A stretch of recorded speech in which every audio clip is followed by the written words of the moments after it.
Shalom jemaat yang dikasih Tuhan, kita bertemu lagi dengan Renungan Harian GKI Kebon Jati bersama saya Pendeta Agus Gunawan. Hari ini tema kita adalah ketika Tuhan menggugat.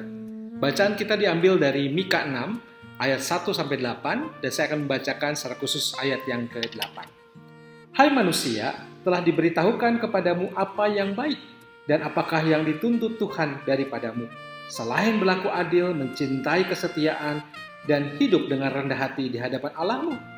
Nah saudara, ada peribahasa, air susu dibalas air tuba. Tentu saudara kita sangat mengenal dengan peribahasa tersebut. Air susu adalah suatu yang kaya akan manfaat dan nutrisi.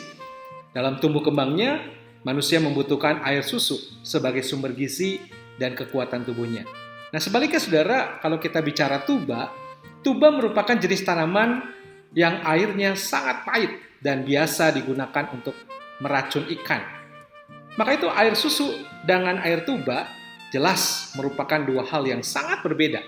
Yang satu memberi kehidupan dan yang lain menjadi pemicu kematian.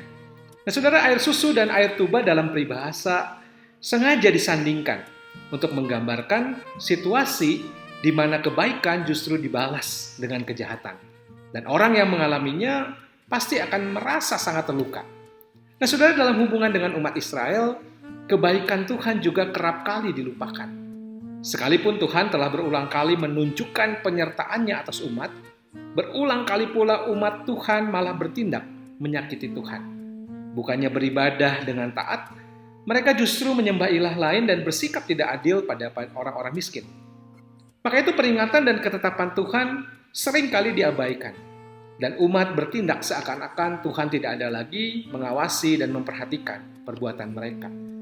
Maka itu dalam kitab Mika 6 ayat 1-8 yang kita baca, di sini diungkapkan bagaimana Tuhan mengadakan perhitungan dengan umatnya atas perbuatan mereka.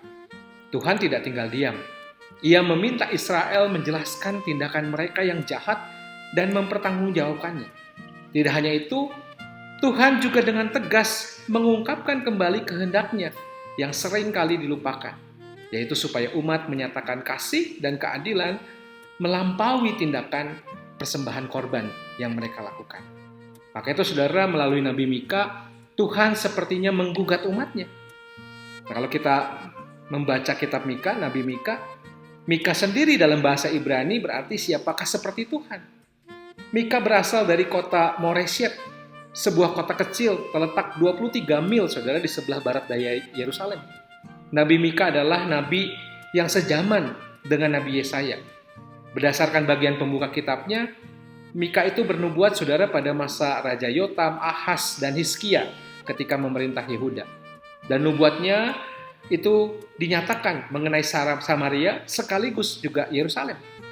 Nah berbeda dengan Yesaya, Mika merupakan nabi pedesaan dan tidak berhubungan dekat dengan dinasti Daud. Kalau Nabi Yesaya berkarya di ibu kota, Mika berkarya hanya sebatas di pedesaan. Asal-usul dan lingkungan itu memang terasa kalau kita membaca kitab Mika. Namun keduanya tetap memiliki latar belakang politik kemasyarakatan yang sama. Oleh karena itu, karena hidup di pedesaan, kita bisa pahami mengapa dalam kitab Mika khususnya Mika mengkritik para tuan tanah yang merampas tanah dan menjadikan orang lain hamba-hamba mereka. Kritik Mika juga ditujukan kepada mereka yang di perkotaan, kepada para pemimpin, penguasa, dan nabi gadungan. Kaum pedagang pun turut menjadi kemarahan nabi dan Tuhan. Nah saudara, Mika juga di situ menolak ibadat dan upacara yang tidak berjiwa, yang tidak disertai dengan kelakuan yang sesuai dengan ibadat mereka. Maka dalam Mika 6, saudara, ayat 1-8, kita bisa melihat gambaran situasi pengadilan. Dalam Mika 6 ayat 1-2, di sana diceritakan Tuhan menyampaikan gugatannya pada umat. Gunung-gunung dan bumi digambarkan bertindak sebagai saksi atas perkara yang terjadi antara Tuhan dan umatnya. Melihat pelakuan umatnya, Tuhan angkat bicara. Ia adalah Tuhan yang penuh kasih, sekaligus Tuhan yang mencintai keadilan. Pengaduan yang Tuhan ungkapkan bukanlah bentuk kebencian terhadap umatnya, melainkan tanda kepedulian Tuhan yang ingin mengarahkan kembali umatnya kepada yang namanya kebenaran. Oleh sebab itu dalam Mika 6 ayat 3-5, saudara, Tuhan mengajak umat Israel untuk mengingat kembali penyertaannya selama ini atas mereka. Tuhanlah yang telah menuntun mereka keluar dari tanah Mesir. Tuhan telah bertindak menolong mereka dan membebaskan mereka. Peristiwa-peristiwa masa lalu diungkapkan kembali untuk mengingatkan umat akan kuasa dan keadilan Tuhan. Sebagai Tuhan yang adil, saudara, di sana dinyatakan ia telah dan akan terus memenuhi janji penyertaannya. Di sisi lain, sebagai Tuhan yang adil, ia pun tidak pernah kompromi atas tindakan-tindakan jahat umatnya yang menyimpang. Maka Tuhan menghukum ketika umatnya menyimpang. Tetapi Tuhan juga bersedia mengampuni umatnya yang mengakui segala dosa dan berbalik kepadanya. Bukan sekedar mempersembahkan korban bakaran. Allah mau pertobatan dan perubahan hidup umatnya secara nyata. Maka dalam Mika 6 ayat 6-7, saudara, kita bisa melihat Mika mengungkapkan bahwa Tuhan tidak berkenan atas korban persembahan tanpa sikap hati dan tindakan yang benar. Dan di ayat 8 ini adalah bagian penegasan.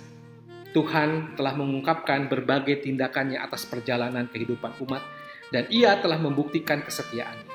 Selain penegasan, saudara, bagian ini adalah panggilan Tuhan atas umatnya sedang melupakan perintah dan ketetapannya.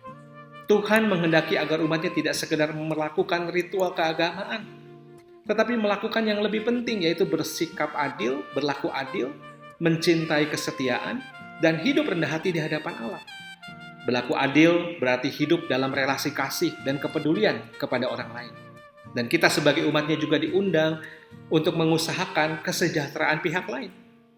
Mencintai kesetiaan berarti menjadikan Tuhan sebagai pusat kehidupan kita dan berusaha bertahan dari aneka bentuk godaan.